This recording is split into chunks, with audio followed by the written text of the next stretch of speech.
በስመ አብ ወወልድ ወመንፈስ ቅዱስ አሐዱ አምላክ አሜን። አንድ አምላክ በሚሆን በአብ በወልድ በመንፈስ ቅዱስ ስም በሐምሌ በ12 ቀን የሚነበብ የመላእክት አለቃ የከበረ የቅዱስ ሚካኤል ድርሳን ይህ ነው። በረከቱ ከእኛ ጋር ትኑር ለዘላለሙ አሜን። በአንዲት ሀገር ውስጥ ስለነበረ ስለ አንድ ክፉ ሰው ጳጳሱ ዮሐንስ የተናገረው ነው። ልቡናው እንደ ፈርዖን የከፋ ጾምና ጸሎት የማያውቅ ነበር። በጎረቤቱ ከሚስቱ ጋር የሚኖር አንድ ድሃ ሰው ነበር። ሃይማኖታቸው የቀና ነበር። ዘወትርም የመላእክት አለቃ ቅዱስ ሚካኤልን ያገለግሉት ነበር። ለበዓሉም ይደክሙ ነበር። ያገኙትንም ሁሉ ለድሆች ለጦም አዳሪዎች ይሰጡ ነበር። በጎረቤታቸው የነበረው ያ ባለጸጋም ባየ ጊዜ ስለ እነዚህ ድሆች በልቡ ያጉረመርም ነበር። የሚበሉት የሚጠጡት ሳይኖር ለራሳቸው ምንም ሳያገኙ ለድሆች ምን ይሰጣሉ እያለ በአንዲት ቀንም ድሃውን ጠርቶ የምትዘራው እርሻ የለ፣ የምትሸጠውና የምትገዛበት የለ፣ ለድሃ ለምትሰጠው ወዴት ታገኛለህ አለው። እኔም ሚስቴም የመላእክትን አለቃ የሚካኤል ስም በጠራን ጊዜ ኃይልን በረከትን ይሰጠናል። ከእሷም ዘንድ ደርሶ ባለጸጋው ነይ ልሻል አላት። በእጅ ስራ ብዙ እንደክማለን፣ የእጃችንም ስራ በሱ ይባረክልናል አለው። ይህም ክፉ ባለጸጋ ያን ጊዜ አፍሮ ዝም አለ። ድሃው ግን እስኪሞት ድረስ ከሚስቱ ጋር መመጽወትን አልተወም። ሚስቱንም ጸንሳ ሳለች በሞት ተለያት። በመላእክት አለቃ በሚካኤል በዓል ቀንም ምጥ ያዛት። ለመውለድ በደረሰች ጊዜም የመላእክት አለቃ ሚካኤል ሆይ ከደረሰብኝ ጭንቅ ከሆነ ምጥ አድነኝ እያለች ጮኸች። እግዚአብሔርም የሴቲቱን ልመና ሰማት። ያን ጊዜ ሚካኤልና ገብርኤል ወርደው ባረኳት። መልኩ ያማረ ወንድ ልጅም ወለደች። ሚካኤልም ገብርኤልን ይህን ሕፃን ባርከው አለው። ገብርኤልም ልዑል እግዚአብሔር ይባርከው፣ የዚህንም የክፉ ባለጸጋ ገንዘብ ሁሉ ቤቱንም ይስጠው አለ። የእግዚአብሔር መልእክተኞች ሚካኤልና ገብርኤልም ይህን ተናግረው ወደ ሰማይ ወጡ።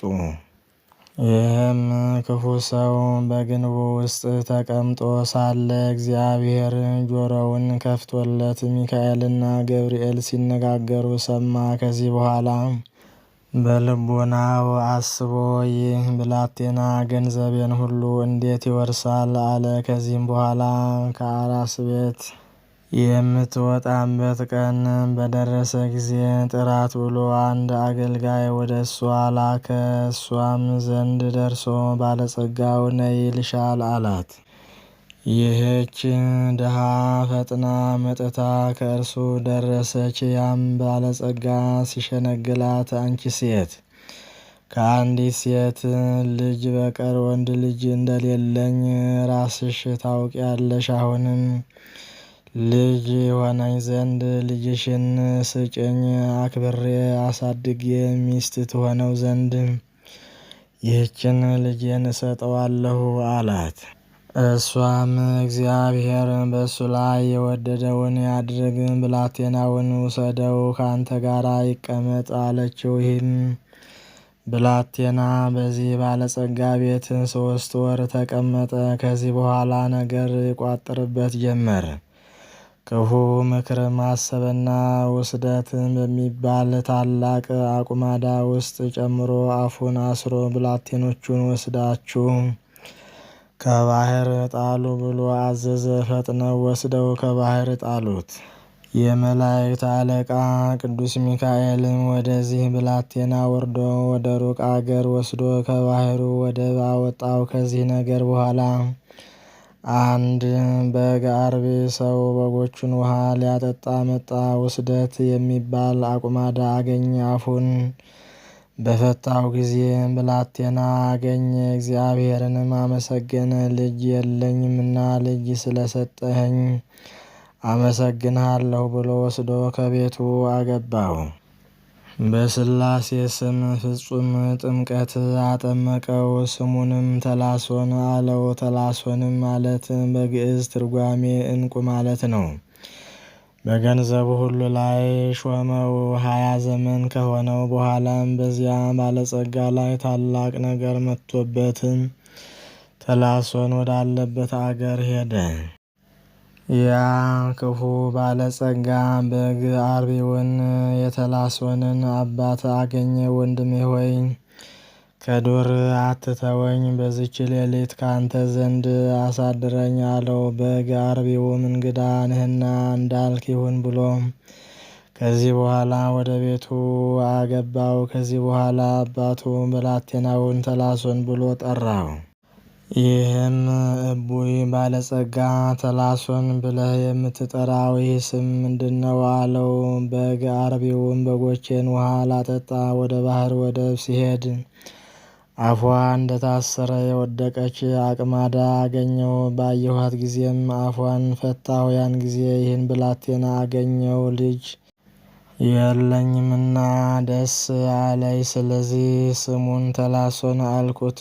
ቤቴንም ገንዘቤንም ሁሉ ሰጥቼዋለሁ። ያም ክፉ ባለጸጋ ከወደቡ ይህን ብላቴና ካገኘኸው ምን ያህል ዘመን ይሆናል? አለው።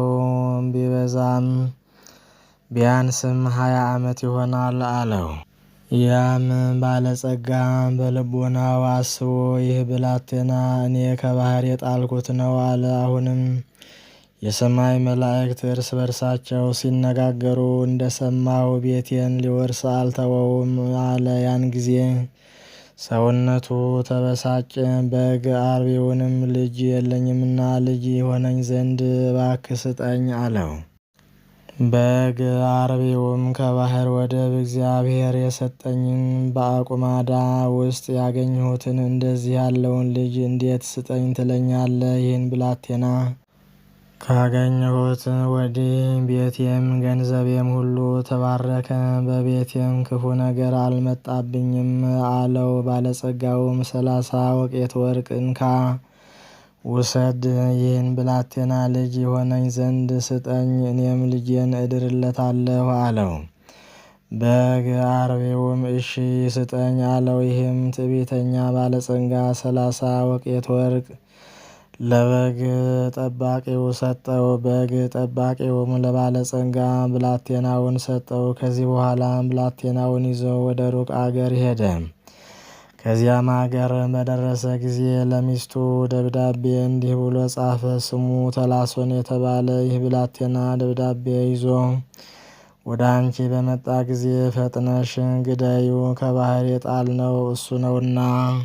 ባለጸጋውም ደብዳቤውን ዘግቶ ለሕፃኑ ሰጠው። ይህን ደብዳቤ ለሚስቴ ወስደ ስጥ፣ ያለ እሷ ለሌላ አትስጥ ብሎ ያን ጊዜም ብላቴናው ደብዳቤውን ተቀብሎ ሄደ። ሲሄድም በጎዳና የመላእክት አለቃ ቅዱስ ሚካኤልን በፈረስ ተቀምጦ አገኘው።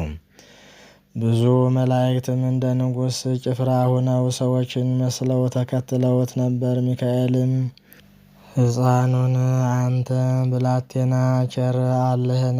አለው። ብላቴናውም ጌታዬ ሆይ ቸር አለህን? አለው። መልአኩም ይህ የያዝከው ደብዳቤ ምንድነው? አለው። ጌታዬ ለሚስቱ ደብዳቤ ልወስድ ልኮኛል አለው። የመላእክት አለቃ ቅዱስ ሚካኤልም ደብዳቤውን ስጠኝ ልየው አለው። ያን ጊዜም ለመላእክት አለቃ ለቅዱስ ሚካኤል ፈጥኖ ሰጠው። የመላእክት አለቃ ቅዱስ ሚካኤልም ደብዳቤውን እፍ አለው። ፈጥኖም ተደመሰሰ፣ የሐሰት ደብዳቤ ነውና። የመላእክት አለቃ ቅዱስ ሚካኤልም በዚህ በትዕቢተኛው ባለጸጋ ሰው ቃል ይጽፍ ጀመር። እኔ ባልሽ ጻፍኩልሽ፣ ወደ ሩቅ አገር ሄጃለሁ። በዚያም አገር ታላቅ አገረ ገዥ አገኘው። የዚህም ብላቴና አባት እጅግ ባለጸጋ ነው።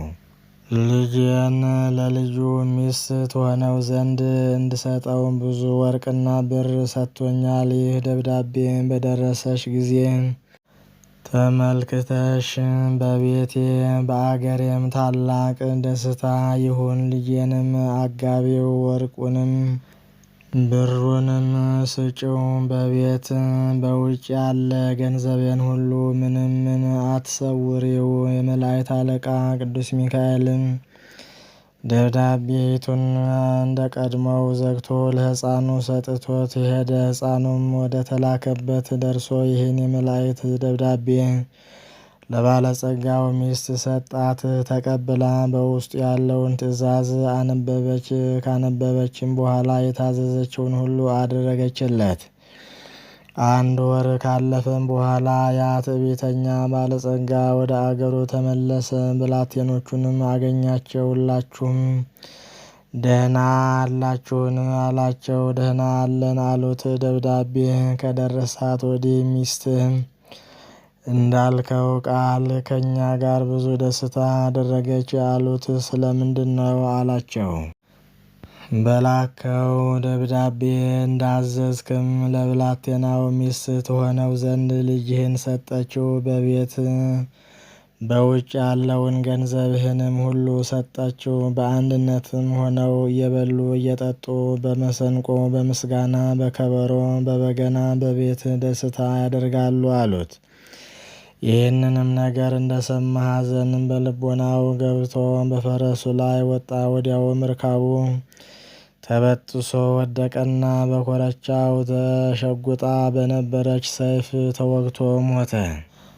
ሚስቱም ብዙ ጩኸትና ፍጅት፣ ልቅሶና እውታ በሰማች ጊዜ ታላቅ ድንጋጤ ደረሰባት። ባሏም እንደሞተ በሰማች ጊዜ እሷም ከግንቡ ሰገነት ላይ ወድቃ በዚያችው ቀን ሞተች። ሁለቱም በአንዲት ቀን ተቀበሩ።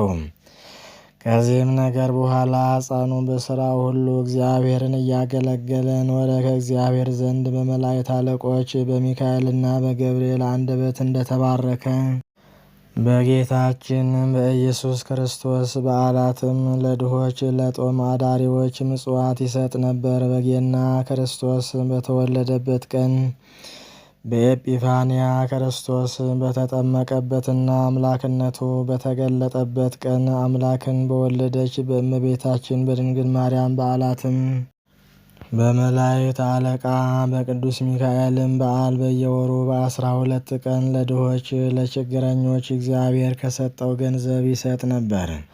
ተላሶንም በመላእክት አለቃ በከበረ መልአክ በቅዱስ ሚካኤል በዓል በኅዳር 12 ቀን አረፈ። መንግሥተ ሰማያትንም ወረሰ።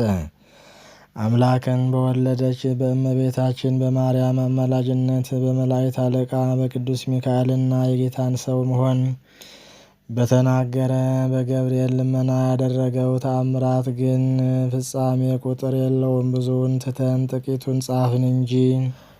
በመላእክት አለቃ በቅዱስ ሚካኤል ስም ለድሆች ለችግረኞች አስበን እንመጸውት ዘንድ ኃጢአታችንን ያስተሰርይልን ዘንድ እንዲጸልይልን እኔ የኢትዮጵያው ጳጳስ አባ ዮሐንስ አባታችሁ ነኝ። እናንተም እግዚአብሔር የሰጠኝ ወገኖቼ ልጆቼ ናችሁ። ሰው ወዳጅ በሚሆን በእግዚአብሔር ፊት ይቅርታን፣ ምሕረትን፣ ባለሟልነትን እናገኝ ዘንድ ጸልዩ፣ ማልዱ። በመላእክት አለቃ በቅዱስ ሚካኤል ጸሎት የጌታን ሰው መሆን በተናገረ በቅዱስ ገብርኤልም አማላጅነት አምላክን በወለደች በእመቤታችን በማርያም አማላጅነት በመጥምቁ በዮሐንስና በጻድቃን በሰማዕታት ልመና በ24ቱ ካህናተ ሰማይና በ4ቱ እንስሳ ልመና ለአብ ለወልድ ለመንፈስ ቅዱስ ክብር ምስጋና ይግባውና የቅዱሳን ሁሉ ረድኤት ሀብት በረከት ከእኛ ጋር ይሁን ይኖር። የጻፈውን ያጻፈውንም ያነበበውን የተረጎመውንም ቃሉን የሰማውንም እግዚአብሔር በመንግሥተ ሰማያት አንድነት ይቅር ይበላቸው ለዘላለሙ አሜን።